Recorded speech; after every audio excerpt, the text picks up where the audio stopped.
have them up there right now, so you can address them, talk to them, however you want. და ასე შემდეგ და ასე შემდეგ. ჩვენ უდიდესი ესწრაფი რა თქმა უნდა მიუძღვის ქართულ მხედრობას. ეხლა ის რომ თქვენ აკეთებთ ყველაზე ღირსეული უსაფრთხოება დაიცვათ და ასე შემდეგ. ყველაზე აღმატებულ ხარისხში აყენებს შეიარაღებული ძალები. ინტერესებიდან გამომდინარე მოხდა. აუდა. ჩვენი ურადი საუბარი.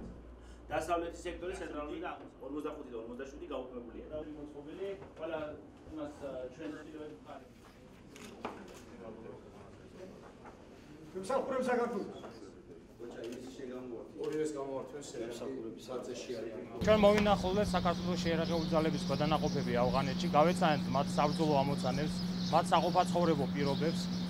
მინდა გითხრათ, რომ საქართველოს შეიარაღებული ძალების წარმომადგენლები წარმატებით ასრულებენ მასზე დაგისრებულ საბრძოლო ამოცანებს, რაც შეფასებული იქნა ჩვენი პარტნიორი ქვეყნების წარმომადგენლების მიერ უმაღლეს დონეზე. მინისტრის ბრძანებით მოვლენებული გახლავართ ავღანეთის ისლამურ რესპუბლიკაში, რათა გავცნობოდით ჩვენი სამხედრო მოსამსახურეების უფლებრივ მდგომარეობას, მათ საყოფაცხოვრებო პირობებს.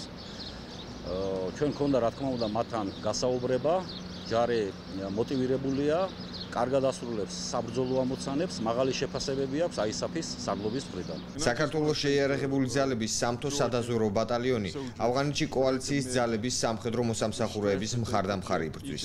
ქართული სამხედროები დაკისრებულ მოვალეობას ღირსეულად ასრულებენ და წარმოაჩენენ თავიანთ ქვეყანას, საქართველოს. მინდა მადლობა გადაუხადო ქართველ ჯარისკაცებს სამხრეთ რეგიონალურ სარდლობაში მათ მიერ განხორციელებული საქმიანობის გამო. ჩვენ პატივს ვცემთ გუნდურად მუშაობის პრინციპს. ძალა ერთობაშია.